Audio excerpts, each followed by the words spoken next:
I want to know if other people are as useless as me in the morning, so today I'm asking Kate Cheka about her morning routine and her expertise in mooching. WUWAH. Good morning. This is a gentle morning podcast for you to wake up to. It's called WUWAH. I can't say my name or the name of the show within the first minute, so instead I will just say hi and give you a bit of gentle encouragement into the day. I hope that you're up and out of bed and you've had some water. I hope you've had some fiber. I hope you've whistled a children's TV show theme tune from your childhood. I hope you've acknowledged that you are useful and valuable member of society. And I hope you've planned how many biscuits you intend to eat today. On this show, I like to ask comedians and creative people about their morning routines as to find out if they're coping as badly as I am. I also ask them about their expertise. Today, I'm talking to award-winning stand-up comedian Kate Cheka. She is wonderful.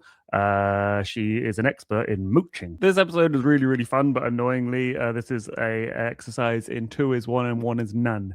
In podcasting, if you have 2 sources of audio or filming and then one of them goes down, then you've still got 1. Whereas if you've got 1 source and one of them goes down, you've got none. So luckily I have the camera audio because the microphone audio that we recorded unfortunately corrupted in some, it's just got popping sounds all the way through it and it's very, very irritating. And then my camera audio had noise bleed from outside of the room we were recording in. So I've had to use some trickery to try and get rid of that background noise. This is the best we've got. I'm sorry that the audio isn't as good as it could be, but I hope you agree that the episode is worth listening to anyway because Kate is so much fun. Also, just to say, I've just put out a new album on Bandcamp and all streaming platforms called The Body. It's the 10-track musical comedy album. It's 11 minutes and 37 seconds long. You can buy it from Bandcamp, which is a really great way to support me and this podcast. If you're watching this on Monday, the 19th of January, then I am doing the Bristol Comedy Festival this evening at the Robin Hood. Show starts at 7:30. I'm also doing the Leicester Comedy Festival on February the 20th and 21st at Peter Pizzeria. Check out the Leicester Comedy Festival for that. I'm also doing Glasgow Comedy Festival on the Sunday, the last Sunday in March. And I'm doing McCuntlis Comedy Festival on the Sunday. Sunday the 3rd of May, I believe. So go grab tickets for all of those things. My name is David Hoare, and welcome to Waking Up with a Hoare. Waking up with a Hoare. Waking up with a Hoare. Waking up with a Hoare. What are you talking about? I thought that was good, but that's fine. I just was actually quite happy with that, and then that's fine. But you can have that on audio. That's for the audio listeners the only. bonus audio listeners get a little thought about the evolution of the sofa. Evolution of the sofa. That's a good point now. When did the sofa come into fashion? Because sorry, getting really. I'm deciding on this sofa. Yeah. When did the sofa come into? Because there would have been a time before or sofa, don't you think? Yeah, definitely. And also, it's like not like it's what came first, the chicken egg sofa. No, well, yeah, but like I don't imagine that people pre-Second World War were like all getting on the sofa together, but they might have been. Although, having said that, I think there were sofas by Second World War. I'm now thinking about episodes of Pride and Prejudice I've watched where they're definitely sat on like a sofa-shaped thing. But would that be? It's kind of more like that's more like a chaise-longue. A chaise-longue. Yeah. Sorry, my French isn't as good as yours. Yeah. I know what sofa is in French. Canapé. What, like the canapés? Yeah, canapé. I was like, oh, that makes so much sense. I guess like a thing you put something on. Oh, I don't know, but look, I'm doing Duolingo French right now, so that's good. I just don't think that does make sense, but that's maybe just my brain compared to your brain. It's like a soft bed for something. But then, like, why is a canapé not called like a bed snack? Because that sounds stupid, to be honest. A bed snack. Oh, okay, yeah, I get you. You sort of know what I mean? It's like because a canapé is usually like a thing with something else on it. Do you know what I mean? Yeah. A weenie with smoked salmon. I don't know. Look, it's not important. But I just, But like a more kind of sofa-y sofa with like proper squidgy cushions and like more kind of sofa-y sofa. I'm going to say like 70s is when they became big. You feel like there was a movement? Maybe. I'm also, have you seen the Tribe Called Quest documentary? No. Beats, Rhymes and Life? Because there's a line in one of their songs which is Five Dog saying, "Bust off on your couch, now you've got Siemens furniture." And there's like a real, and then there's a whole little bit of kind of explain about an advert, which is like really expensive sofas that sort of fell apart as soon as you got them. And it was kind of like, you got one and you're like, oh, it made some money sort of thing, which is why he talks about it. But like, that feels like, that was kind of like that, the ubiquity of sofas being more kind of like a thing for your living room to kind of like lounge around on. Yeah. And there's somebody older than us listeners be like, you fucking idiots. And do you have like a PO box that people can? I mean, I'm sure they could just text you or send me a fax. People write in on a postcard with the We could do a competition. Yeah, we'll do a competition giveaway if you can tell Comment below if you're watching this on YouTube or my Instagram or Kate's Instagram. Please don't. Social media. Yeah, that's social media. Yeah. Don't worry, I'm not from the past. If you were, you'd know when sofas are. I would know about the sofas. That's why I'm so fascinated, because we didn't have them in my day. But we were just walking around on Shay's launch bed. They're not cushiony enough. They aren't cushiony enough, and they're ready for one person just to launch. And what's the giveaway for the prize? I'll give you 2 thumbs up. 2 thumbs up and a canapé. And you'll find out whether it's a French one or an English one. If a French person enters, I'm not giving you a sofa. We're sponsored by DFS. You should see if DFS will sponsor this episode, because we've done a lot of sofa chat and they might be into it. Yeah. And I think there's probably a sale on. Well, there's always a sale on a DFS. My girlfriend loves Mountain Warehouse because there is always a sale. There's always a sale. Always. It's basically like DFS, but for like walking, like hiking stuff. Basically, it's like DFS, but for weddings, basically. Does she like to hike? Well, we've got a dog. She likes to go for long walks. I would say nice. She's a hiker, but she really likes. She's always just like, the deals are so good at Mountain Warehouse, but it's like they're always so good. So don't you worry. But she's just so excited every time they put a different percentage on the window, and they're like, "Oh, it's this much off this week." But it's like, they changed the percentages. Oh, that's what I mean. It's like, sounds like Mountain Wales is running some sort of scam, if I'm perfectly honest. But like, much like DFS has always got a sale on. Yeah, I've never understood that really, because I always feel like if you need a sofa, you need a sofa. And the rest of the time, you never need a sofa. So it's not like a sale that's like, enticing buyers, because you either need a sofa or you don't need a sofa. No, but if you're going to get a sofa and then you suddenly see one of the million adverts being like, there's a sale on now, and you go, but that's just their baseline price. Yeah. I don't think DFS are going to sponsor me now. I've debunked them. Oh, you've told them. Stop this now. Well, let's find out first if they'll sponsor us. And then welcome to a Sofa Podcast. Anyway, sorry, I'm really derailing this. No, you want to do an intro or whatever? You when the podcast starts, I don't know. I usually just say there will be edit points, but I will try and just keep it as one long flowing thing. People sometimes usually listen to this in the morning, so don't be too gross too quickly. Okay. But that's fine, because we're already 5 minutes in and you've been less gross than some people have been immediately. Yeah, it was a lot of sofa chat. That's good, yeah, unless people find sofas gross. But Kate Cheka, are you a morning person? No. Hooray! In the morning. Yes, good. Nothing good happens in the morning. Doesn't. You're speaking my language, that's really great. My mum's a morning person, it's just like, it's wonderful, and I've got up in the morning and it's not. I feel like somebody like, I'm not suggesting to my mother, but like I know the sort of person who's a morning person that when you're not, they kind of come in and they're like, why haven't you done all these things yet? And you're like, because they haven't woken up. Yeah. They want you to have done lots of stuff. But it's such a rubbish time. Nothing's happened. Oh, it's bad. When I was at my mum's for Christmas, I would like get woken up and be told I need to do something. And then I would get out of bed and be told I need to do something. And then as I'm having my breakfast, I need to be told I'm doing another thing. And then by the time I'm actually ready to do things, I'm like 3 tasks behind because they've been up for hours. Yeah. It's a real... I hate it. Like, I'm just like very much a night owl. Sure. As they call them. And my brain doesn't function in the morning. If you want me to do like something that's like a complicated task, like if I need to do a bit of writing, an application or something, I just don't like have words in the morning. Yeah, sure. Yeah. Are you good at getting out of bed?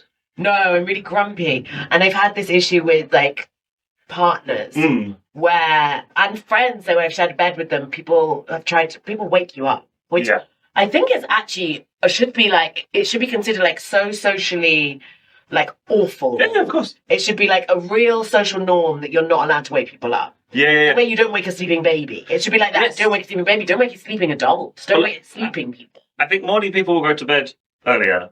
And if you came in and started telling them to do stuff just as they were going to bed... Oh, they fucking hate that. They would be furious. I now. No, you can swear, they'd be furious. So I think they should treat you waking up like that, basically. I think so too. And people wake me up, and I had once with a boyfriend, and he woke me up, and then he was like, "Oh, I'll never do that. You're in a really bad mood." I was like, "Of course I was in a really bad mood." Woke me up. I love to be asleep. I love sleep. So I like the fact that he said that, like, oh, that might be different another time. But it's going to be the same every time. No, it's going to be the same every time. Like, I hate the way to get on my bad side is to wake me up. Okay. I am furious if I've been woken up. And don't send your answers to the competition in the morning. Don't send them. I'm furious if I get woken up. I'm so upset about it. I've acted out. So, and it's odd because I think in general I'm quite like a chatty, quite quite confident, outgoing kind of person. I love to chat to people. I'm very social, but I'm the opposite in the morning. Like, I don't want to be spoken to. You need some time to until I've had a cup of tea. Yeah, okay. I don't want to be talked to. Fair. You're like what those like people say on the mugs, like, don't chat to me until I've had my morning. You're like towards live, laugh, life. Live, laugh, life. I was good. Yeah. So you know those mugs that have the only mugs I have with writing on are like weirdly Sports Direct mugs because they're so large you can get so much tea. Yeah. I've all got them always second hand, but like. Oh really? You never come straight from the source? I've never bought a Sports Direct mug, but I've like had them. I've also never seen them at their full price. When I got one, it was said at £5, but I got it for like 49p or whatever. Yeah, they're always in the sale, but I just like found them, when someone's like putting stuff on their garden wall or whatever, and you're like, ooh, I didn't even take it. And I'm like, yeah, giant mug. I'm imagining something crashed down behind the wall and they come back to their mug and you're just like running. This is a weird tangent, and but it's a bit gross, but maybe you want to cut this out. But my friend Josie and me, I was chatting to her, like she lives in Berlin. Okay. She's a comedian as well, and we were having a conversation and she was sipping out of a mug. Mm-hmm. And I don't know why, I don't even know quite how we got to this. Maybe she recently helped say. But she thought it would be really fun to have a mug that was like, don't talk to me until I've had my morning coffee. And I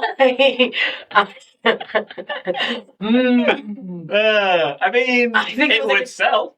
Yeah, I think it would sell. And then we thought about, don't steal this idea, about making a merch line called Merch Comes First, but comes first. And it was just a line of stuff that was like those kind of mugs, which are like, don't talk to me about my morning coffee. I was like, or those mugs that are like, I wish this was wine. And instead it was like, I wish this was gum. And then we were going to make a whole merch website. And then actually we never got around to it. And actually we should do, because I think this would sell better and honestly probably make me more money than stand-up comedy. So... That's a really good idea. Do you think it's a really good idea? I think it would be really popular. I told this to my gay friend Andy, and he was like, I'd love a mug that says, don't talk to me until I have my morning. That would sound. Don't steal this idea. Don't steal this idea. This is buy it when I make it. Yeah. Amazing. Wow. This is great. You're like a business. I'm a businesswoman, yes. Anybody watching who's a venture capitalist? I'm in, if anyone's giving me some seed money for this. I'm a venture capitalist. I haven't been sat here going, don't say, I hope you can pull it off. But like, yeah, say it. Okay. Hope you can pull it off. Anyone out there got the lend a hand? Hey. Okay, anyway. Good. Good. Do you have an alarm system for getting out of bed? No. No? No, I put my alarm on. If it's an ideal day, obviously sometimes you have to get up for things. Yeah. Because stupid capitalism or something. But and everyone's like, we got to do this at this time. And actually, if you schedule anything for me before 9 a.m. now, I don't sleep the night before. I'm so anxious about waking up. Okay. Everything's like a plane for me. If it's like before 9, but I set my alarm. Usually, I don't have to get up for anything, and I set my alarm for a time where I assume I'll already be up. Right. So like 11:50. A day. Yeah. That sort of time, and then it just usually has a reminder of the first thing I need to do that day. Oh, that's clever. Like, I need to go and get that from the shop or something. Oh, that's and very so it's like, yeah, so that's my alarm system. And it's usually I'm already up by it, I'll have woken up naturally. But then on the off chance I happen to be like really sleeping late, then it like kind of catches me. That's fair. When I was thinking of doing this podcast, I was essentially like, we're all doing our job at night, all comedians. Yes. How is everybody else coping in the morning? And I was expecting a lot more people to be like you, but there is a lot of morning people in comedy that freaks me out a lot. What? That's insane. Yeah, and they should get out. And none of them eat breakfast, and it freaks me out. None of them eat breakfast? They get up early and then they don't eat breakfast. Why don't they eat breakfast? I don't know. Okay, I'm sorry, what? Yeah. Okay, this is why comedy's struggling, because there's all the wrong kinds of people in it. Morning people. You should be doing something else, whatever happens in the morning. You should not be out at night. Comedy is for the weirdo night owl people. Don't you think? That's why the industry's collapsing. I like that you're gatekeeping, not like... Well, nothing to do with skill. Yeah, nothing to do with skill or what kind of person you are morally, but just... Are you getting up before 11? Then no, I've met those comedians though. Like that, it's not right. Like I remember there's some comedians that I met, and then it was like, "Oh, do you want to hang out in the daytime?" I thought this is perfect. I'll have loads of daytime friends because I struggle with daytime friends. And then the amount of people that are like, "Oh no, I go to a cafe from 9 to 5 and work on my jokes." And I was like, if the literal point of comedy is to not do that, then I don't know what the fuck. Why the fuck would you do this for a job? Like, get a normal 9 to 5 job that pays a decent amount of money then. Like, don't do this, like, stupid, incredibly irregular, batshit job if actually you're fine working 9 to 5. The amount of times I've said to neurocomics, like, there's no point in doing this unless you're going to enjoy it. Yeah. Because you meet those, like, miserable comedians who are miserable. And I'm like, why are you doing this if you're miserable? Yeah, like, it's not a good job. It's such a random job, yeah. And there's so many things they can pour you in so many different directions and so many ways you can get, like, you can just open Instagram and be like, well, everybody's doing better than me at this exact thing. And then, if you're just then like, oh, it's so miserable. But yeah, it's so confusing. I don't understand it at all. But it's quite interesting that you just always already assume that you're up. But I guess there's just... You're kind of happy to be functioning from, like, midday then? Yes, basically. Yeah. And then I get a cup of tea. Mm-hmm. Do you have breakfast? In a minute, but it takes a minute. Okay. First it's tea, and then I usually go back to bed with my tea. Oh, well. Or I might sit and do, like, a kind of puzzle in a newspaper. I was living with my best friend's parents up until recently, and they were the sort of people that have, like, a Guardian subscription. Sure. I wouldn't buy a newspaper. Sure. I'm a millennial. I would never buy a newspaper. No. But they did, and so then I would do the, like, Sudoku, the killer Sudoku, the code, like, have a cup of tea. Or I sit in bed and have a cup of tea. I love to sit in bed and just, like, have quite a long time. I'd say about half an hour. And are you doing anything in particular in that time? I might be on my phone. I might be on, like, I might be, if I've got things that are like, oh, I actually need to do this admin, I might sit and do that before the breakfast. Yeah, in bed with the tea. And the way to my heart is tea in bed. Wow. I would love people when they're like, before you've woken up, they bring you, like, a cup of tea. Yeah. Have you heard of a tea's maid? Is that the alarm clock that makes you a cup of tea? Yeah. Yes, but I don't want the alarm clock function. Can I have it where it doesn't wake me up and it just makes I wonder if it just has it on, like, a random setting. It would have to know that you're awake. Yeah. I don't know. It's like the closest I feel like the average human gets to Wallace and Gromit, essentially. Yeah. It's very Wallace and Gromit vibes. But, like, I don't know that... I don't think you can have it without... Somebody's telling me you can do that with an egg as well.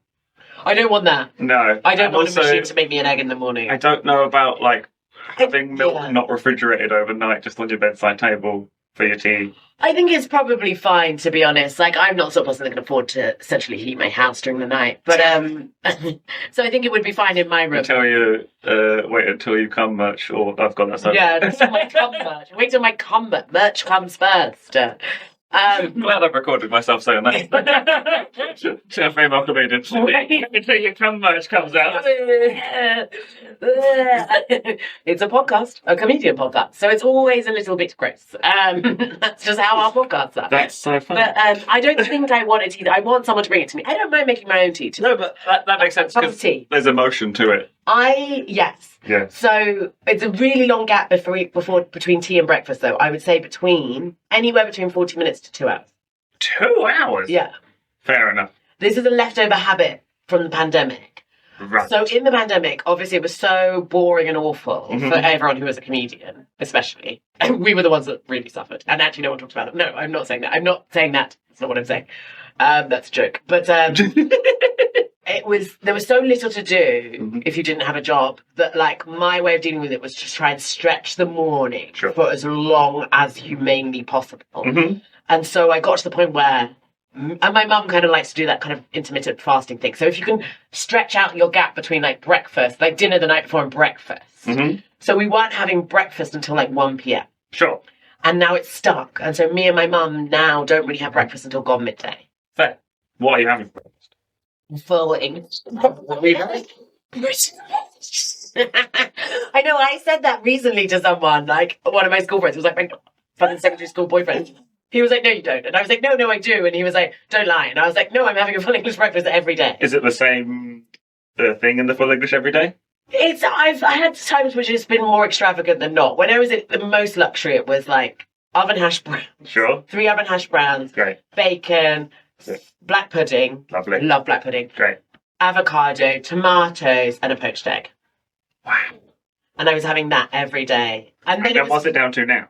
And now it's a bit smaller. So now it's usually just poached egg, bacon, tomatoes, avocado. Okay. And then this morning we had a sausage as well because comedian Kev Mudd, was staying at my house, at my mum's house with me. Yeah. So we all had that this morning.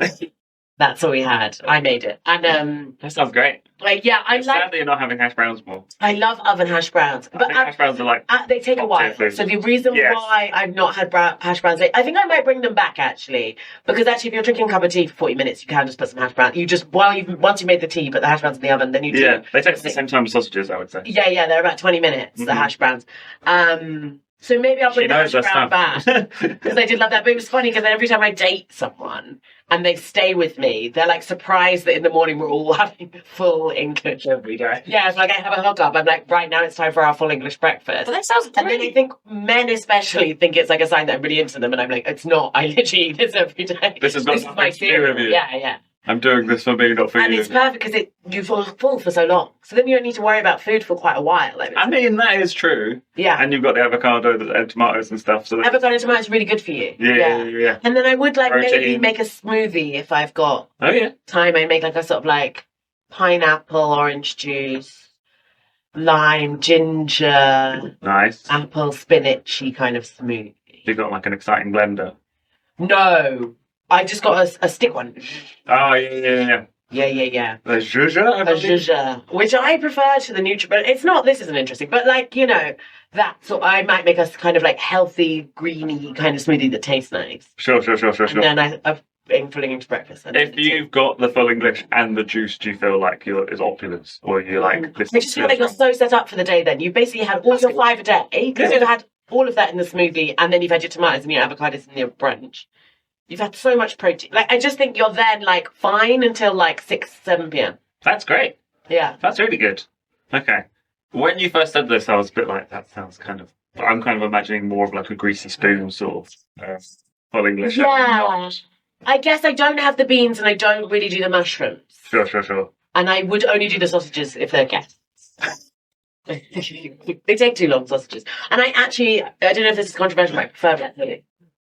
I really like black pudding. My girlfriend hates it. I think it's delicious. It's so great. Yeah. And I know lots of people don't like it. When I was at uni, the cafe on campus, you could get like, I think it was like £2.50 for like 6 items, or like £3.50 for like 10 items. And like, if I would sometimes get 10 items and get like most of it, I would get like 5 hash browns and that sort of stuff. Hash browns and black pudding, I think, are some of the strongest elements of the film. Really, really, really good. The thing I'm not interested in at all is the beans. No, I don't like baked beans. I don't like baked beans either. Yes. I don't really understand what they're for. I definitely used to eat them, but I don't like the texture of the bean, and I don't like the sogginess of everything else, and I don't like how much it affects everything else. I don't know what's going on with it. Wasn't big here. Fair enough. Who made them? What were they? Anyway, it doesn't matter. Though. No, but they kind of, because that's what they said. They kind of feel, yes, they're alarming. What kind of bean are they? Like, I don't know. Like, what are like a bean in like tomato sauce with loads of sugar? Like, it doesn't really make any sense to me. It is a bit like how in this country just tea is tea. Yes. And baked beans are just baked beans. You don't really have there's no like extra qualification. It's like it's like or it's just English breakfast tea, but then it's still not kind of what the leaf is. Yeah. Yes. And you're having tea with your breakfast as well. Yeah, I might have an Earl Grey if I'm feeling. That's good. Swanky. I actually like a mixture of Earl Grey and regular tea. Oh yeah, nice. No, that's that. Okay, you're not freaked out by that. No. I didn't know if that was quite a controversial thing to say. But... No. Well, it might just be the world I inhabit. My girlfriend's grandmother lived to be 98 years old, and she was amazing. She was in the Reds in Second World War sending messages from like South Coast to where they actually part of the South, and she was an amazing lady. And like the second or third time I met her, went to theirs for Easter, and I'd been given a lot of nice wine, and I was a bit sozzled, and I wandered into the kitchen, and her grandma was just making like her own like leaf tea, mixing it all together. And she was like, "Nobody else knows this recipe. Let me show it to you." What's the And recipe? then she said, "I was pissed." So she basically just showed it to The me. secret recipe, and now we don't know what And it she is. was holding it and showing it to me, and I was going, "This is amazing," and I have no way of recalling any of this. Oh, And like, it was like somebody gave me like an amazing gift, and then I admitted this to the family at large, and one of the aunts went, "Oh, I know, it's fine, go on." Someone's got it. Someone's got it. So it's just like, you've given me lots of food and wine, and I'm just like wandered into the kitchen, and then she's just like, "Check this out. Nobody knows this." And as a result, my girlfriend likes a bit of a mixed leaf as well, and that's fine.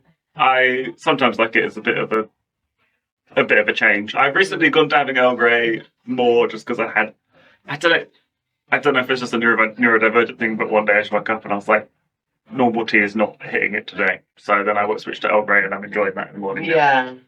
But yeah, that mixed leaf, and that my girlfriend's been doing it recently. So sometimes I have that. Earl Grey is nice. I mean, this is a really weird, but I went down a weird internet rabbit hole that was like, the thing that alcohol affects your liver on, so does Earl Grey tea, because of the bergamot Okay. in it. So I'm affecting my liver by having Earl Grey every day. No, it was, I guess the website, I don't think the website was even advising this, but the advice I took from it, that it wasn't advising, was that if you drink a lot, you should maybe not drink Earl Grey tea. Oh, I actually have basically stopped drinking.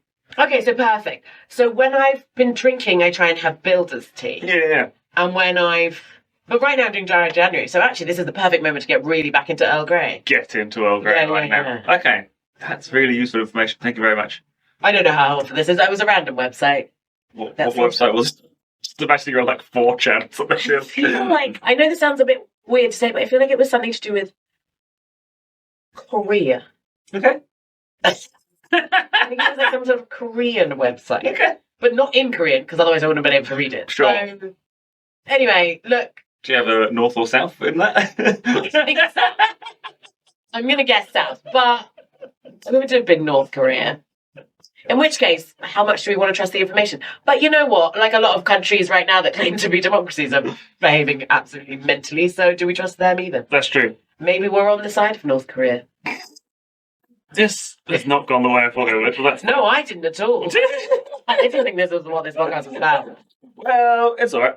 Do you have anything else in your morning routine outside of getting your tea, getting back into bed, puzzles, maybe doing a little bit of admin, and you feel English? Anything else in your morning routine? No, that's it then, done. I think then it's shower, brush teeth, and leave the house. Unless I'm leaving the house, I don't do all those things. Sure. I don't shower, I don't brush my teeth, I don't get dressed. Okay. And often I'm wearing, similarly like to now, something that looks like pyjama wear outside the house anyway, so it's much of a muchness. But That's yeah. good. I mean, it's a strong onesie. Yeah, but I have to have I feel like a gap of time in the morning where you're not redoing anything helps my brain function. Helps me process. And I think if you told that to somebody who has to get up and start working immediately, they would get confused. But because then we like I've got home from gigs, and people are like, "Why did you go to bed?" And I'm like, "Because I'm wired." Because I'm absolutely wired. Yeah, Yeah. I couldn't sleep if you wanted me to. Especially if I'm then like driven for like 2 hours after. Oh, even worse. Yeah. And so I think just having that time and allowing yourself to do that and just Chops Comedy every Tuesday in Bristol. We have an amazing secret headliner and the best local acts every Tuesday at Bar 57 in Bedminster. Previous acts include Mike Wozniak, Fern Brady, Nish Kumar, Harriet Kemsley, Rosie Jones, Jade Adams, Sally Ray B, Ed Gamble, Spencer Jones, Chloe Radcliffe, Tom Rosenthal, Scott Bennett, Finn Taylor and Helen Bauer. The first 20 tickets are only £4 and the rest are only £7. It's an absolute bargain. Tickets via Head First. Come to Chops Comedy every Tuesday at Bar 57 in Bedminster. Yeah, thanks for sending me that in morning routine. No, but I also like to ask people about their expertise. Okay. And you said your expertise is mooching? Yeah, it's weird. You said it to me and it came straight to my head and I thought, okay, I guess I'm going with that. It's quite a random one, but then I was like... As soon as you said it, I was so excited. Oh, okay. Really, really Yeah. happy. Great, perfect then. Because some people have had them where it's quite specific things that you know, it might be pop culture or whatever. I did have somebody try and get me to, they were like, my expertise is the implementation of technology in modern football. And then when they sat down where you're sat there, I was like, your expertise is being quite tall. Because I just didn't know how to talk about it. And they were quite tall. And then we had a really good chat about being quite tall. But great. For those people that don't know, what is mooching? Mooching, I guess, is like, someone said it to me once, an ex-boyfriend. Right. But actually the kind of ex-boyfriend, the ex-boyfriend, that's the reason I now do comedy. He was like, why don't you mooch off someone else or something? Okay. I didn't mooch off him. But maybe a bit. But anyway, I guess it's like taking some, if you're a mooch, people think you're like taking stuff from people, right? Like you're using their resources. I think it's the idea, right? Correct? That's very interesting because I looked up mooching in a dictionary and the two separate versions of it were that or just kind of listlessly not doing anything, like mooching. I'm so good at that. Yeah. My morning routine, yeah. Okay. But you also mean sort of living off other people's resources. Living off other people's resources. Which people do not like you today under capitalism, but I'm gonna make a case for it. I definitely was thinking you meant the other version, and I don't know about what I have. That's nice. Maybe you've got like a higher opinion of me. Yeah, maybe I do. I mean, I'm also good at being listless as well. Yeah. I think both. And I think they might they feed into each other, yeah. But you mean more kind of like being around somebody and kind of... I have lived a very random life in lots of ways, and I have done it on the generosity of other people. Sure. But I think a lot of other people have as well. I don't think to the extent that I have. Okay. Yeah. Go on. Like up until recently, I was living with my best friend's parents. Sure. And that was the only reason I could keep sustaining comedy, because I was living rent-free in London. Right. I wasn't paying the bills. I wasn't buying the food shop. Right. I'd buy some stuff for the food shop. I'd buy treats for the house. I'd go and buy eggs. I'd go and buy bread and whatever. Is this pretty full English breakfast every day? I would make them a poached egg every day. So while I was living with them, our routine was mainly poached egg every day. Sometimes we smoked salmon. Wow. Yeah. Nice. And avocado. But I'd make some kind of brunch for them every day. Sure. So there is a exchange, a transaction. Yeah. For sure. An energy exchange. But that's a kind of mooching. Yeah. And I've done a lot of that in my life. What? Okay. When was that? What was like your earliest memory of mooching? My earliest memory of mooching. Okay, hold on, let's go back. Well, I guess, do children mooch is the question? No, I guess there's a kind of understanding that children didn't choose to be in this world. And so for a chunk of time, what? Our children... The philosophical question of do children mooch? Do you feel like that? How long is an adult responsible for their child? You know? I didn't think this was where this conversation was going to go. Okay, where would you like it to go? Because I can... No, I'm enjoying where it is. Again, a mooch, but I get excited about unexpected turns of conversations. Okay. That's great. But yeah, so then after... so you're not suggesting you were mooching as a child, but then what then? I think it started probably... So when I moved to London after university, I went to university late because I dropped out of school, so it took me a bit of then I went back to school, then I went to university. And I lived in London. I lived, I guess, at my mum's, but what I did to save money, essentially, because I was like one of those kids. This was such a good time. Do you remember New Labour? I was one of those kids that hit all the checkpoint boxes for like free school meals, child, no fucking money, blah, blah, blah, blah. And so when I went to university, they threw money at me. Sure. They were like, here's all these grants, you never have to pay them back. I was like an EMA kid. Yeah. And I was like, I'd never seen this much money in my life. So I was like, amazing. Like, we immediately just started like buying loads of clothes. And I was like, this is phenomenal. And then I left university and suddenly like all of this money that I'd been thrown at for 3 years, like dried up. And I was like, oh, I have to go back to like being like mindful of money. And I'm good with money, so it was like, okay.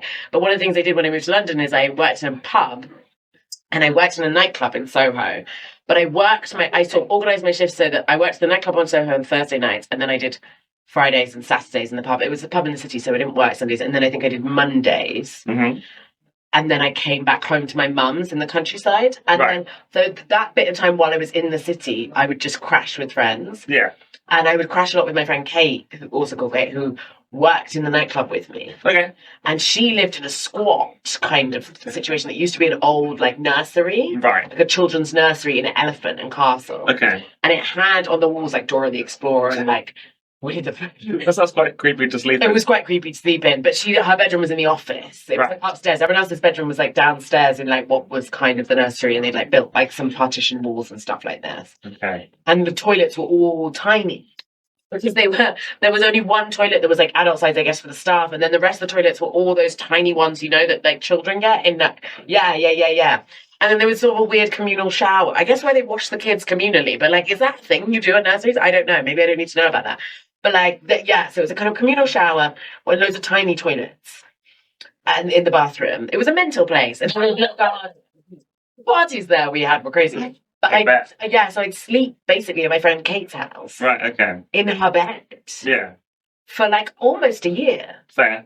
And that's a kind of mooching, isn't it? Yes. Yeah. She would try and wake you up when you get angry. Huh? No, because she's like me. Okay. So we'd work at the nightclub on Thursday. We'd get home at 4 a.m. Wow. Yeah, it was an insane nightclub we worked at. And then we got given a lot of free wine. So we'd go to bed and then we'd get up around 2 p.m, 3 p.m. the next day. And we'd go to this cafe around the corner called Cafe Reality. And we'd have a full English breakfast. And then we'd both have to go to our pub shifts. And we both worked pub shift Friday nights. And I think mine started at 4 or 5. Yeah. Blimey. And then I worked in this pub in the city and it was just full of bankers. And then I would be there until midnight. And then we'd both go home, back to her bed again. And I did that. And it was like a way of learning how to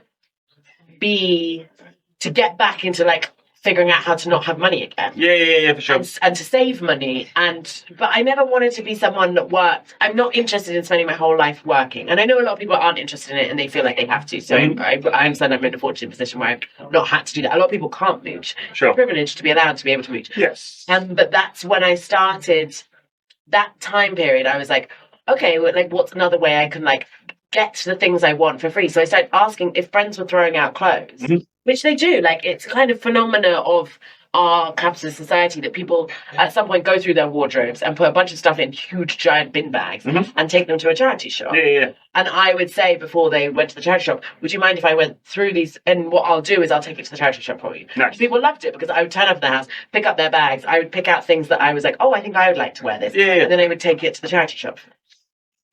You are actually an expert at this because you're not just kind of going, oh, I'm going to just get what I can out of this. It's more like, how do I make this work? How do I make this work? How do I make this something that feels right by me and they're not annoyed by it? Yeah.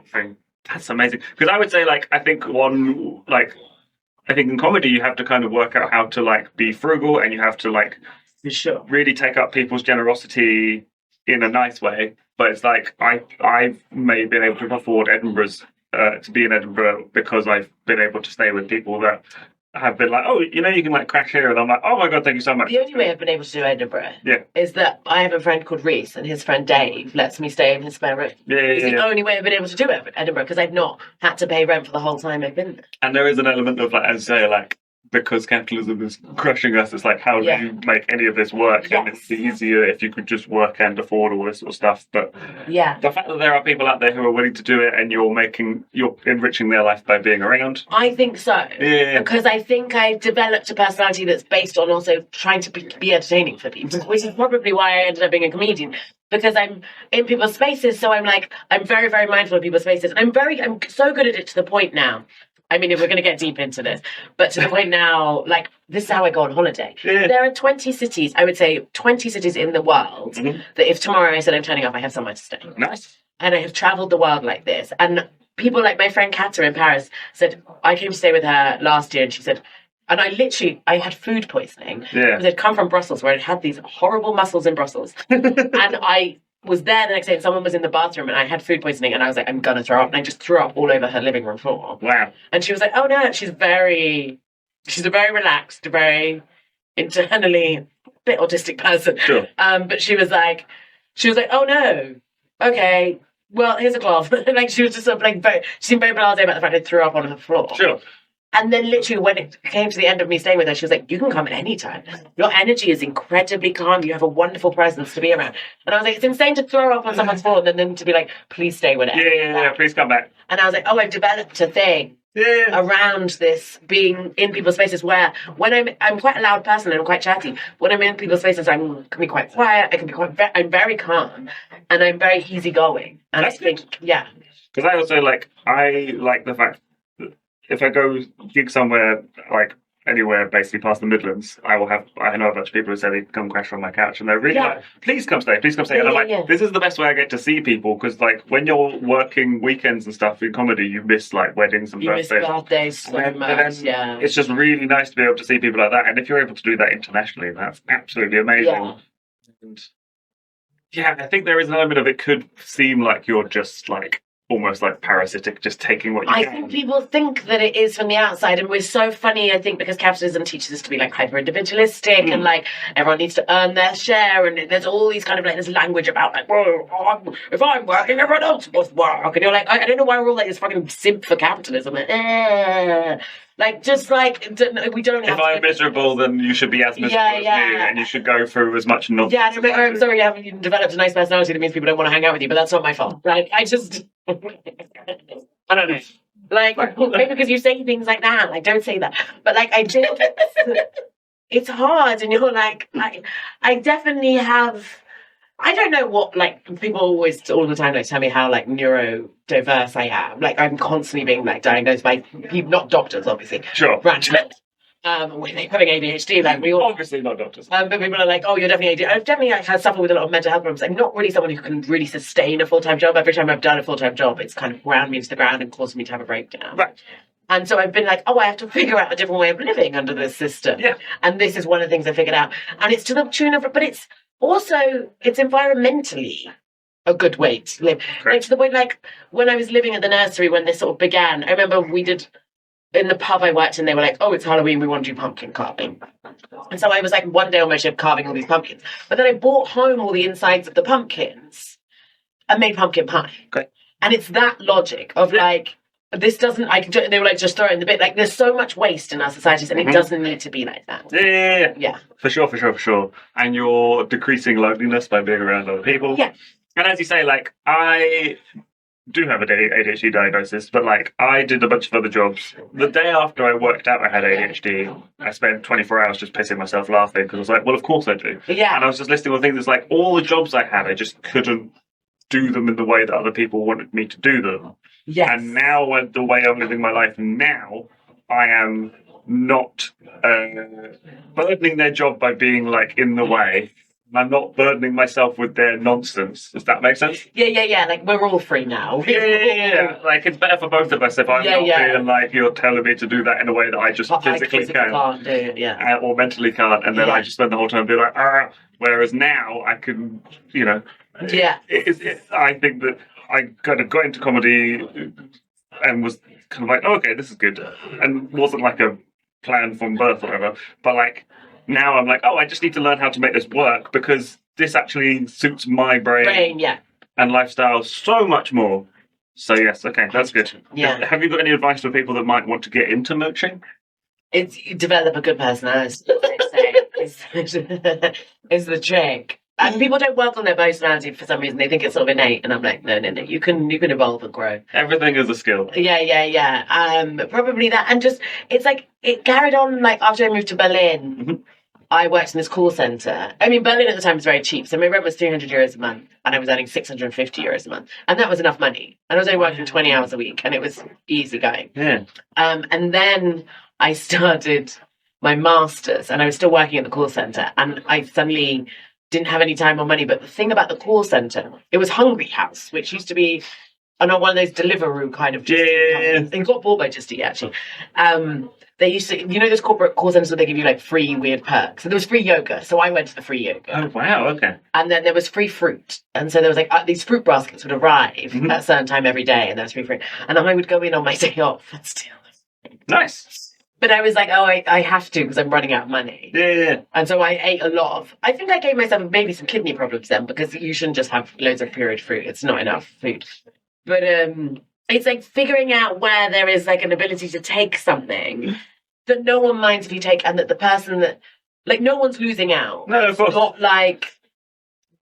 the fruit's going to run out. Mm-hmm. Yeah. Okay, that's good. It's those things. It's like finding the like, and then a lot of corporate jobs have it, like finding the weird, like the weird little exploitation points. Yeah. And then now I'm really adept at like finding those things, like finding the little hacks that get you into a thing, like deals and offers and yeah. Split my fare, for instance, for the train or whatever. Like finding the little things that like it's. I'm Martin Lewis money saving expert. Oh, basically. nice. If he's not a mooch, then I don't know who is. I don't like the fact that people post about him being like, "Oh, a savior" or whatever, because I don't. Do they? Yeah. Oh, okay. People... I'm not in his ecosystem. Yeah. Well, just when I see posts from him, because I don't want to like exist in a world where he feels necessary, where he's like, the way to get around this awful system is this, and he's like, and it's the only way to do it. It just feels kind of annoying, but like I do like the face of it, but you're kind of doing it, but with a bit more fun. Yeah. I think I'm really leaning towards the fun, but I'm just like I'm adept. I'm very good at finding incredibly cheap flights, this sort of thing. That's good. And then in Berlin it carried on. But that also means that you're like off. Because, like, I know that in certain situations, I'm not going to be the organised one to book stuff, but, like, I can provide in other ways. Oh, I could be that person. Yeah. I don't necessarily love doing that. It's quite annoying to schedule things. But but I could, because I'm very good at finding cheap flights. I'll find you, like, a weird flight. With weird layovers, though, like, we have to go to sleep in, like, Kuala Lumpur airport for 6 hours on the floor. And I do this with flights to the US, especially. There's this absolute garbage airline. I mean... I don't want to be sponsored by them. It's so car crash. Called North Atlantic. And North Atlantic, my cheapest flight I ever got from North Atlantic was £60. Damn. New York to London. £60. Yeah. Oh, actually, this is a good mooching story. So, first I flew North Atlantic into Vegas because I was going to my friend's wedding in Texas. And then internal flights, an internal country's flights is always cheaper than using like an international airline for the internal flight. Yeah. So I flew into Vegas, slept in the airport, or sort of didn't. I sort of went into Vegas because I wanted to see it. And it was a bit, and then this man called Vidal sort of came with me and was with me the whole time. And I was like, couldn't shake Vidal. And Vidal was like, "You ever been to Vegas?" And I was like, "No, Vidal." And then he was like, "Oh, I'll show you about gambling." And then we went and he bet and he immediately lost. Yes. And I was like, Vidal doesn't know shit about gambling. No. And it was insane. And I went on the bus and I was like, doesn't really use the buses in lots of parts of America. You should, it's good, it's fine. It's fine. But we did get stopped for Donald Trump's motorcade because it was just before the election. This was like November last year. Yeah, and the bus stopped and the bus driver made an announcement, said that's Donald Trump's motorcade because they were still doing all the canvassing, I guess. But then so then I flew from there into Texas and then was like eating breakfast in the Waffle House. And then I had to go straight to like this swimming in the river event that was happening before my friend's wedding. So I'm like that, like, but I've hit the age where I can't sleep in airports anymore, I think. I'm like, you have to be that person to be like, oh, okay, fine, I'll just sleep in Vegas airport. Yeah. Or whatever. But then the flights were super cheap. And then the New York one was, but again, I say this, it was one of those flights where they let you take less stuff than Ryan. Like the scam. And on the way in, I looked at the counter and I thought, this guy seems like a safe guy. So when I showed him my bag, he said, I'm not going to lie, that's above the thing, but I'm going to let you on. Nice. And he gave me one of those tickets that says, this bag has been checked. Yeah. And so then I was like, perfect. So he let me on with my big bag that was too big. Yeah. It's still a rucksack, but too big. And then on the way back, they were like, this bag is too big. And they wouldn't let me on the flight in New York, my £60 flight. But I wanted it to be £60. I didn't want to pay the extra $70 that meant the flight wasn't £60. Because I was flying New York to London for £60. So I went into the bathroom, put on everything I owned. It was huge, massive human. It was a nightmare because then when I got to the security bit, obviously I had to peel it all off again. Oh my God. To go through the thing, because you can't go through the scanners, huge. Do you reckon they're used to people doing that? I think. Because if they're looking out for odd behaviour. Yeah, this doesn't look really suspicious. I've got it. And then I peel it all off and then just put it into the tray and then I just left it off. Because once you're past the desk, they don't care anymore. True, yeah. That's the thing, that's the scam. But then I went to the bathroom, but I still had the thing he'd given me. Right. So then I just put it on the bag. And then I went to the desk. And I sort of the way I went into the desk, he said, "Oh, you've done your bag already. Here's your boarding pass." Very nice. And I was like, sweet. And so £60, yeah. And then, so this trip, actually, so I had to know my stories. Okay, this is one of my mooching travel tips. So I went for a friend's wedding in Texas. You're reminding me about mooching I've done by saying this, because I'm like, oh yeah, like when me and my girlfriend's first started dating, it was Exeter to Hertfordshire, long distance, and if we didn't have our ticket go through like a gate, if like they've just had anything, then at the end we could just post it to each other and then send it back. Yeah. That's a classic open return. Yeah. If it doesn't get scanned. And the fucking, honestly, like the trains are a scam. They're scamming us. Yeah, of course. So you should be allowed to scan them back a little. I think that's the rules. Yeah. And so then I went to like New Orleans, and then I stayed with a friend in LA. Like this friend I met in this art residency, kind of crazy guy called Johnny, like used to be homeless, got stories for days. I stayed in his house, and he had a pomegranate tree in his back garden. I used to sit and eat the pomegranates. And so then that was LA, and I went there, and I weirdly for like kind of work meetings. And then I went to New York, and I stayed with a man called Jeff. Okay.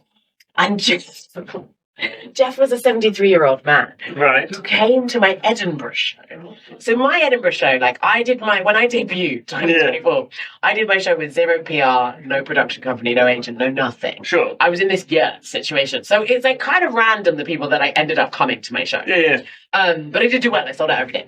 But Jeff came to my show, and Jeff afterwards was waiting for me. I didn't know he was Jeff at this point, he was just a man. And he was waiting for me, and my friends were like, oh, do you want to buy, like, I was selling these merch bags, these totes as merch. Not merch comes first, which I should have been selling. But that'll be the next show. And he was like, and they were like, oh, do you want to buy a tote? And he was like, no, I want to talk to her. And he held both my hands, and he said, I have spent my whole life, because my show was about me feeling like I wanted to save the world. Sure. He was like, I've spent my whole life trying to save the world. Your show spoke to me so much. And you know what? I didn't think my show was for 73-year-old white men. There you go. You don't know who you're going to connect with, do you? Yeah. And he was like, now I live like a few streets away from the Comedy Cellar in New York. No way. Now I can't get you into the Comedy Cellar, but if you find a way in, you can stay with me and my wife. And I was like, excellent news. Alice. Yes, Alice. You can stay with us in New York. In like Greenwich Village. That's so good. And I was like, amazing. And then he was like, find me on LinkedIn. Obviously, I don't have LinkedIn. So then, because I'm a comedian, why would I have LinkedIn? That's mental. My girlfriend's dad spent an entire wedding trying to get me on LinkedIn. Yeah? Why? Because I'll tell you off camera, Okay. He's the whole vibe. So then, what happened is I had to get my friend Letty to find this man called Jeff. I was like, you need to find this guy Jeff on LinkedIn, because she has LinkedIn. And thankfully because she works for like green environmental stuff, and he's done stuff for like climate change. They were in a same group, so they could message you. Wow. Because otherwise you can't message people on LinkedIn unless you like share a group with them. Yeah. So then she sent him a message saying, hi, my friend's a comedian called Kate Cheka, just trying to get a hold of you. Yeah. Could you give us your email address? And then he was like, great, yeah. And so then he sent his email address, and I sent Jeff an email. I said, hey, I'm coming to the States in November, and I haven't found a way into the Comedy Cellar because it's quite hard to get in, and there's the woman that runs it is like a very specific booker. I don't know why, because actually I shouldn't bitch about the comedians. Whatever. It's very specific about who gets in. And all the people that I know that do play and have a link in are very funny about recommending people, because it's like, if it's not gone well in the past, it reflects badly. Yeah. That person is the only person I know really is Todd Barry. But the comedian. And but I said, Jeff, I haven't found a way into the Comedy Cellar, but I would love to come, and could I still come to visit you in New York? And he was like, of course. And I stayed in his daughter's, like, she's like 24 and lives on the Upper East Side, and he stayed in his daughter's childhood bedroom with him and Alison, and we went to the Comedy Cellar. And Jeff was a fascinating human who had like done all these anti-Vietnam stuff, and and was like very political, and we had some like really interesting conversations, and I bought him breakfast on the last night in New York, and I said, thank you so much for having me to stay in New York. That's great. So you've sort of picked up on vibes, you've taken up generosity. Yeah, like you if you want to send a bunch of messages and kind of. But I will come and stay. I will like follow it up. That's great. Well, yeah. I'm really amazed that I really thought you meant just like pottering about not doing very much, and instead you're like, no, I know how to get stuff. But it's kind of a pottery. It's a Moochingr for around the world, isn't it? But it's seeing stuff. Yeah. And I did that. I did it in India. Indians are very hospitable and very generous, and they will be like, come and stay in my house. Sure. And they'll meet you, and they'll be like, you stay with us now, or like, we take you for dinner now, or we feed you now. And like, it's okay to say yes. And I think there's a European mindset that's like, because we're not a generous continent. No. We're not, I would say that's not true of the continent. I would say Northern Europeans in specific in particular, especially the Scandinavians, British, the Germans, the Dutch, we are not a generous people. And so we don't like to take advantage of our generosity because we don't know if we will necessarily repay it back. Sure. Like in India, I flew into Kerala once, and I went to university in Delhi for a bit of time, and I messaged a friend saying, I'm flying into Kerala, what should I see? And before I knew what was happening, 4 men I've never met in my entire life were coming to pick me up from the airport at 4 in the morning, and I was like, I was a bit like, ooh. That's quite intense. Yeah, I was like, is this going to be okay? It was fine. You have to also have developed an incredibly strong intuition. Great. And my intuition is quite strong. Like, one time I got into a car in India with some guys, and it was me and my friend Abby, and then a guy that was kind of my friend called Patrick, French guy, and he was like, yeah, let's go with these guys. And we got in the car, and I just was like, the vibes are not right in this car. And I was like, these guys are all really drunk, actually. And they sort of started driving around the road, and then they were sort of like, it was wobbling, the car was wobbling, and I was like, no, we are done. And I literally smashed the door open, pushed my friend Abby out, and then got out, slammed the door, and I go, we run. And then we just started running down the hill. I was like, I'm not in this situation. You have to know your own intuition really, really well. And then we got back to the hostel, and we were like, fine. Okay. And I was like, and I said to this guy, Patrick, I was like, never put us in a situation like that again. Yeah, of course. We're like 2 girls, obviously not. No. But in Kerala, it was absolutely fine. And I stayed with this guy in this house, and it was lovely, and it was amazing. Yeah. And he was like, he was like, yeah, when we found out you're a woman traveling alone, of course we had to drive you to the airport to pick you up. We couldn't let you just go in a taxi. And I was like, oh, okay. And then he was like, but you do the same if I came to London. And I was like, wow, you don't know my culture at all. Like, No. absolutely would never come to the airport. I'd be like, this is the train, get on it, and I'll see you at my house. You've got Google Maps. But you can, like... I mean, that's who we are. No. That is so true. Where it's like, oh, thank you so much for your generosity. Can I just drive to the airport? Are you mental? You know what airport parking price is? It's £10 just to drop something off. Drop someone off at Bristol the airport. So, yeah, that's the thing of like, you can live off other people's generosity, but you will pay it back. And now I'm very, like, if you want to ever come stay, I will figure it out. That's good. Oh, wow. I feel like we've bestowed so much information about how to mooch stuff. That's good. WUWAH. I am performing at the Bristol Comedy Festival on Monday the 19th of January at 7:30 p.m. at the Robin Hood. Tickets via thegaffcomedyclub.com. Also, just check out all the other shows they've got going on at the Bristol Comedy Festival. There's a load of amazing comedians. Some of my favourite comedians are there, and they're doing shows right across the end of January. It's going to be brilliant. Thank you for telling me about your expertise in mooching. I usually quiz people about their expertise, but I wrote questions about you can answer them. The other kind of mooching. You could ask them, and I can see if I can answer them. Question number 1, true or false? The Google example for the sentence using the word mooch is, we went for a drive to Chatsworth and mooched around the shopping centre there for a bit. Yeah, but I also like to do that. I'm someone who likes to wander around things. That's good. I just really like the fact that Google... I used to do that. That's what their example was. Yeah. I used to do this in India. Like, I'm not interested that much in tourist sites. Sure. And I would like go for a wander in a way. I remember staying with this guy in Calcutta. But that's trying to get money out of you, right? Yeah, they're trying to scam me. I said the opposite of what I like. I'll go for a wander in places that people won't. And like, I did this in Calcutta. I was staying with this guy and his friend, and they'd all get up really late. I just got up one day and I was like, I walked along the train tracks, and he was like, you must never walk along the train tracks. Like, that's where I'm bad. I was fine. Yeah. And I'll do that. And I walked once to like a tea fields farm. Like, you weren't, I think publicly you weren't supposed to go there. Yeah. And it's just so interesting because they're plantations, essentially, and there's people with houses and they live there. And the majority of tea farmers, certainly in this plantation, I think that's true of India, though, are women. And it was really interesting to suddenly be like, oh, this dynamic of actually thinking like farmers. I think when we think farmers here, we tend to think of them as men, and they're all women, just like picking the tea. And I just walked through the tea fields, and like, when people like look at you because they know you're not from there, and that kind of mooching around the world, I've also done. That's nice. And I've also when the times I've had no money, I've relied on friends. Like, I had friends in Berlin that would, when I didn't have any money, would be like, oh, you can come around for brunch and I'll feed you. And so on. That's good. But that's because you've made yourself somebody that they want to allow you to reach, as it were, but they're also just happy to have you there. You can use other people's bathroom products in their house. That's another underside one I don't talk about, but you can. You can just go through Not what's like covered. stealing from a hotel or anything. Oh, yeah, and take stuff from hotels. Oh yeah, that is actually a good mooching. I take all the things that you're allowed to take. The rest of this quiz is more nonsense than I think you might have tolerance for, but I don't know. Question number 2, true or false? The song Linger by the Cranberries would have been more successful if it was called Mooch. Can you sing it for me? Linger, you know. I'm such a fool for you. You've got me wrapped around your finger. Did you have to let it linger? Yeah. Yeah, but if it was called Mooch instead rather than Linger. It wouldn't work because of the finger thing. But what rhymes with mooch? Gooch.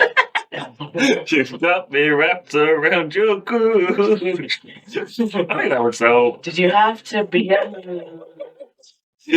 Well, Linger only got to number 14, so Okay, well, an opportunity for a song. You're a musical comedian. yeah. You do this song. Thank you. I will. Thank you. I will get on it. Thank you. I'm not saying that. Somebody suggests something to me. They're like, you could do that. And I go, thank you. And they're like, and then they're kind of supposed to go, we haven't done it yet. And I'm like, oh. You don't have to. No one's forcing you to do it, but That is true. if you would like to. Question number 3. Maybe it's the you for this episode. Have to. If the DFS sponsorship doesn't continue. Release a song that goes.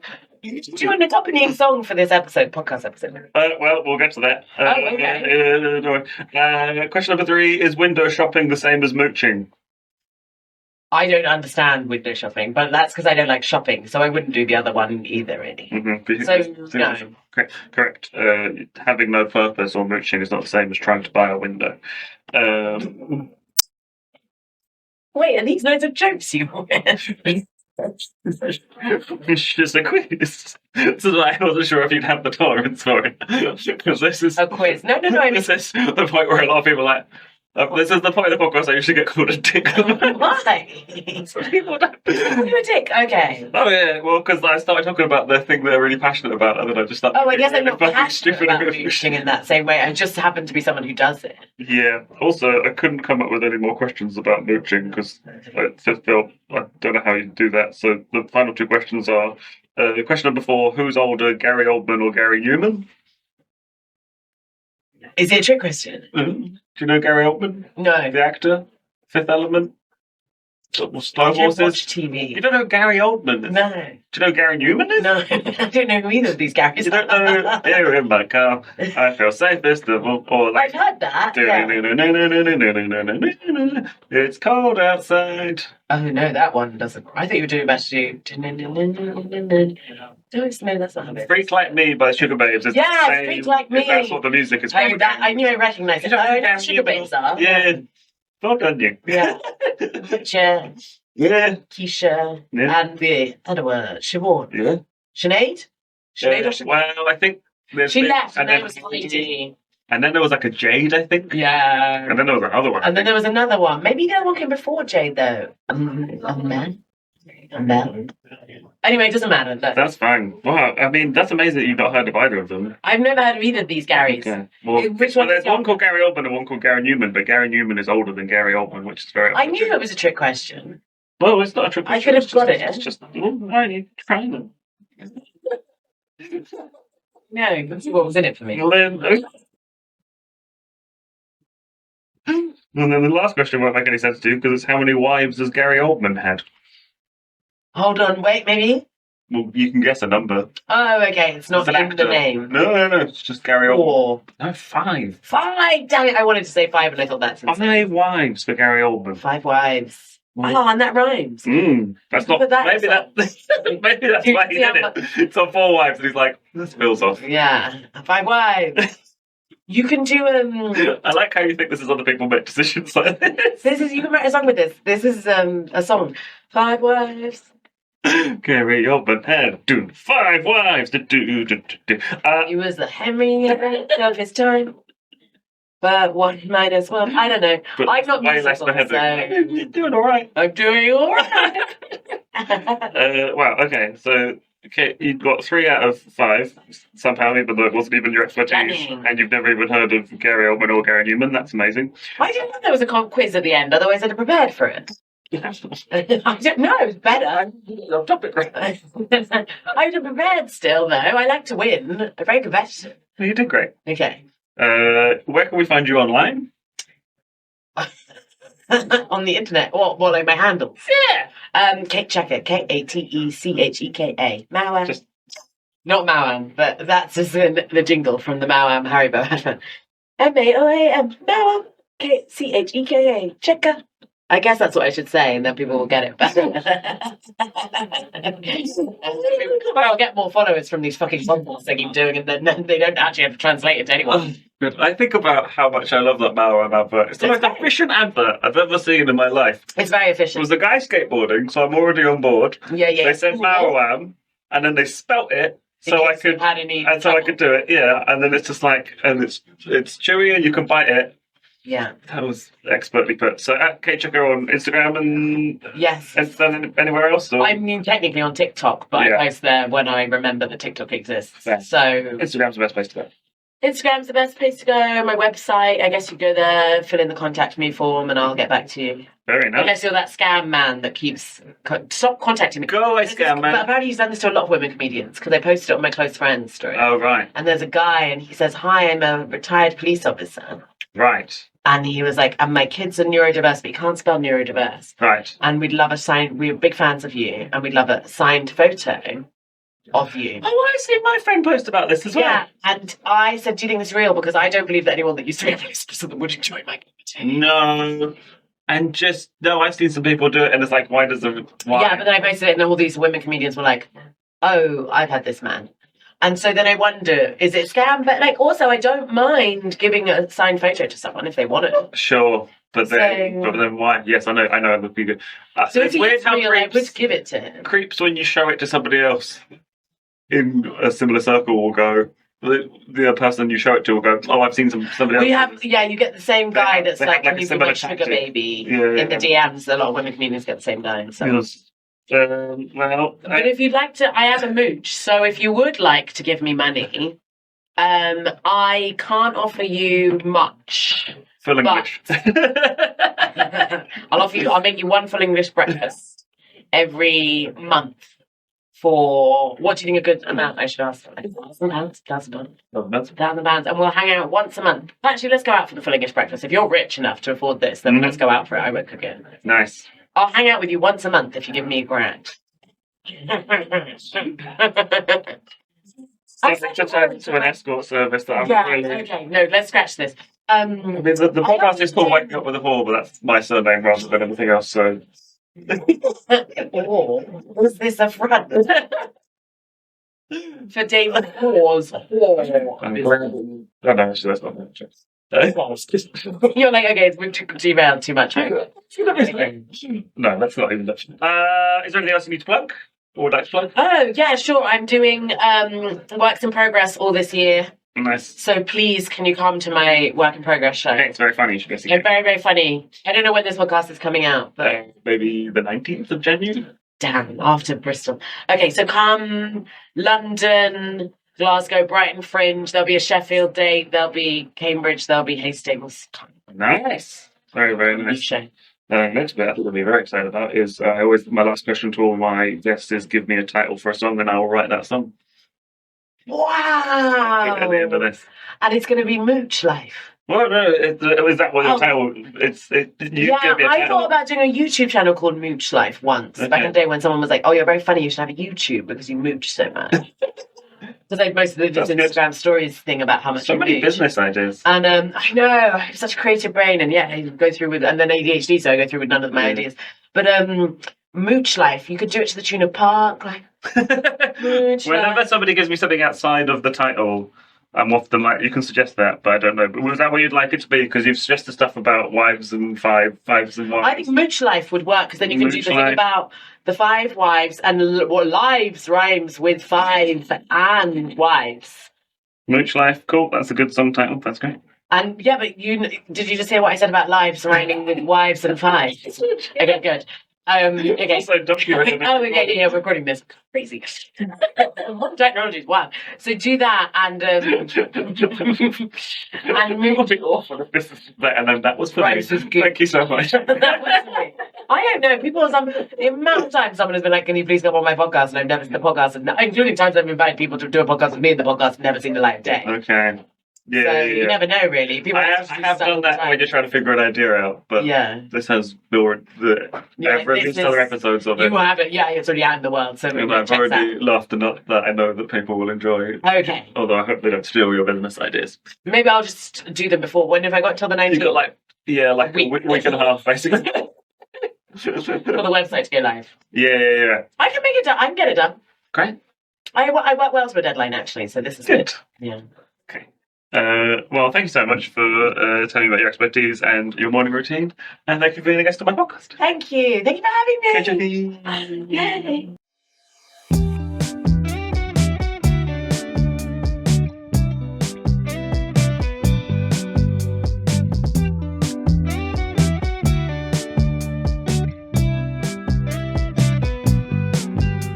The best things in life aren't free, but it's good if someone else pays for them.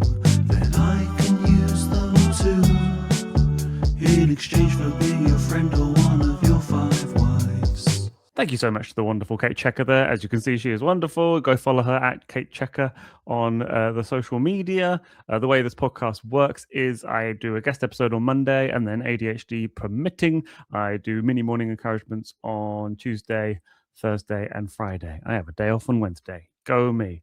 I really hope that you go listen to The Body, my new album on streaming platforms. I hope you go buy tickets for my Bristol Comedy Festival show, Leicester Comedy Festival show, Glasgow Comedy Festival show, Machynlleth Comedy Festival show. Maybe all of them. Come see me work this out. I'll have more whips booked in soon as well. Whip means work in progress. Please go check out my special 1000% musical comedy on YouTube if you haven't already. And please come to Chops Comedy every Tuesday. We have an amazing secret headliner and the best acts. Get your tickets via Head First. Today, I hope you eat 3 meals. I hope you go for a walk. I hope you message your friend about the kids' TV show theme that you were whistling earlier. I hope you eat lots of biscuits, and I hope that you're kind to yourself. My name is David Hoare, and thank you for waking up with a whore. Try and have an adequate day. Meet your basic needs and go be a dick.